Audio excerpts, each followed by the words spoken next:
Do you want to start a cash-based psychiatry private practice, but you're credentialed with insurance for a side job and wondering, are you allowed to bill cash in one place while accepting insurance in another? And what about Medicare opt-out guidelines? Are you worried you'll have to quit your side job and lose the income security that comes with it to be able to start your own cash-based practice? Have no fear, I'm going to explain the logistics of how to charge cash while being credentialed with insurance in this video. First, a quick introduction. I'm Alana Miller, MD. I'm an integrative psychiatrist and two-time cancer survivor, and I mentor psychiatrists on integrative psychiatry protocols and business strategies to be successful in private practice. So a question that comes up all the time in the Q&A calls of my mentorship program is, can you start seeing cash-based patients if you're credentialed with insurance either in your current practice or via a side job that you're using to pay the bills while you build your practice? Some people have like side moonlighting jobs, and others currently have insurance-based practices and want to transition to being a cash practice. The answer is yes, and the how of how you do it depends on understanding the difference between an NPI Type 1 and Type 2. Let's hop over to a clip from one of my Q&A calls to get the details. What do you do if you have a side job, like a locum job, or like it's been your main job and you are credentialed with insurance, but you want a private practice and you want to accept cash? But I recently did write a newsletter on this that I sent out to my list, and so I published it here in the form, and let me just open up and kind of answer. So really what it comes down to is thing number one is you need to know if your insurance job, you are practicing under your individual NPI, your NPI 1, or if you're practicing under a group NPI. Now, in a lot of larger jobs, like a hospital or a big outpatient system, you are practicing under a group NPI. And if that's the case, then there's no problem. You just use your individual NPI, the NPI Type 1, in your cash practice. Now, what happens is, what if in this job, they credentialed you with insurance under your individual NPI? Then you can't, or you're not supposed to, charge patients cash fees who have that insurance because you're supposed to be credentialed with it, right? And where this specifically will come up, it's not like you're going to get arrested or the FBI is going to knock down your door or something. You're going to give a patient a super bill. The patient's going to submit that super bill to their insurance, like a super bill for reimbursement. They're going to try to get out of network reimbursement, and the insurance is going to come back and say, no, this person's in network with your insurance. And your patient's going to be maybe annoyed, or maybe you're going to get a letter from the insurance being like, why are you trying to charge patients cash? So in that situation, what you can do is get an NPI Type 2.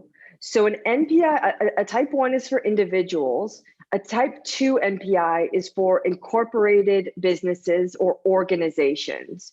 So if you're doing this, this is one of the cases where you can't practice as a sole proprietor. You have to incorporate, like PLLC or LLC, PC, whatever the corporation is in your state.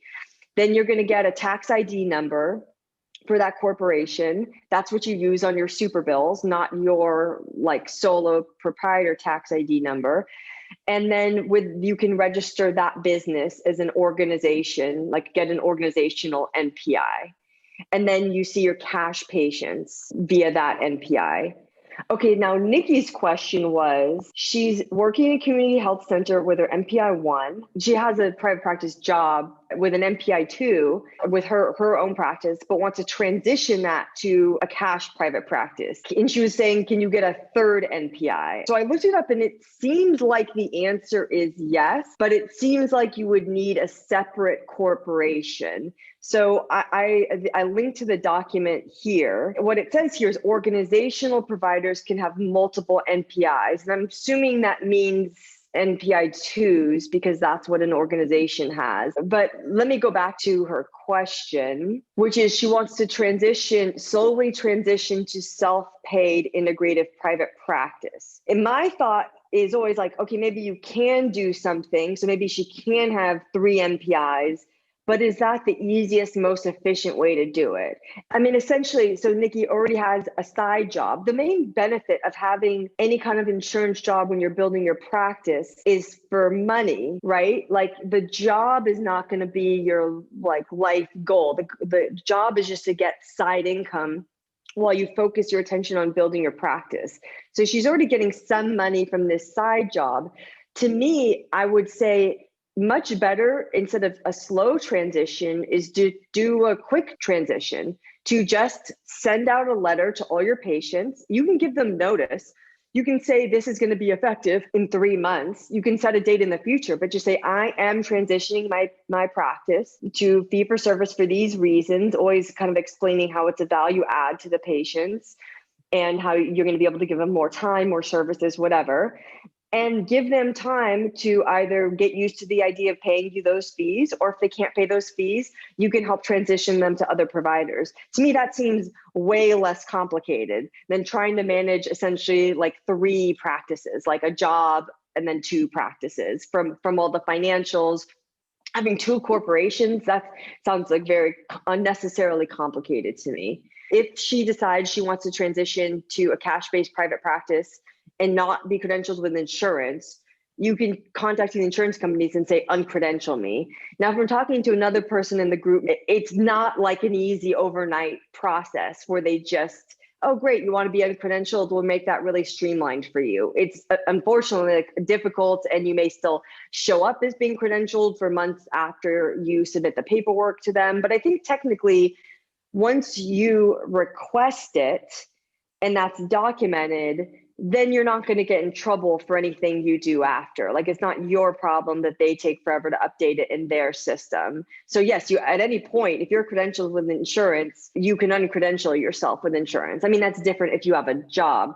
You know, they might not be okay with keeping you on if you do that. To me, it's always better not to get credentialed with insurance. Thank you for that, because I didn't understand that, because I'm like, okay, I mean, for my side job, I'm thinking they would credential me, no problem. But if I'm doing, why bother, right? Because everyone's saying I need to pay all these fees to get credentialed. And I'm like, okay, thank you. I thought we had to. That's how naive. No, you don't. You don't have to. No, I mean, and what I teach in this program is how not to do that. Not like how not to have to accept insurance. People get kind of freaked out in the beginning stages of starting their practice, worried they're going to not get enough patients. And so credential with insurance is to get patients faster. To me, it'd be much better, one, to do some like CBT on yourself and not, you know, to manage the freak out. And also, if you need money, to get a side job rather than you yourself going through getting credentialed. So that just seems unnecessarily complicated and difficult. So for you, Lori, I mean, yeah, no, you don't have to get credentialed. Let me say one other thing on this topic, is that for those of you who are in the position of, I maybe just want to get some insurance patients in the beginning and then I can figure out what to do with them later. To me, a better way to do it is one of these services like Alma or Headway, and you're practicing under their group NPI, and they just schedule patients. They manage all of the admin stuff. And so to me, that's like the best of both worlds. You get paid reliably, you get patients quickly, and you can kind of set your schedule of how many patients a week you want. If you want to go that route, I would do it that way rather than credentialing yourself. Yes, for these other platforms that you were talking about, Alma, Headway, Grow, is that a second job as you're building your private practice, or this is a way to get patients as another option rather than self-pay? The latter, exactly. It's not a job. It's kind of like a middleman service. It's kind of like a hybrid where it's your practice, but they're sending you the patients and they're dealing with the insurance billing and they're paying you. So you must be getting paid as a 1099 contractor. But it's not set hours. It's not like you're guaranteed you show up 9 to 5 and you get paid for 5 hours regardless of what happens. Just to add to that, I did months ago, I met with someone from Alma just because I was curious about it. And you don't have to get credentialed either. It's a 3-month wait. If you do want to get credentialed, you can choose 1, 2, or 3 panels or none. So it's kind of just another Like if a person goes on in your state and they put in their filters, I want a female, LGBTQ, whatever their filters are, it'll bring up everybody that has those kind of things on their page. So your bio would be up there. Even if you were just cash pay, people can still go on Alma if they want to cash pay. They're looking for someone and they don't care if it's in or out of network, they can find you that way too. I know I've talked before about NPI 1 versus NPI 2. Let me just kind of speak to this for a second, is that doesn't apply to Medicare. You can't get out of being opted out of Medicare by an NPI 1 versus NPI 2.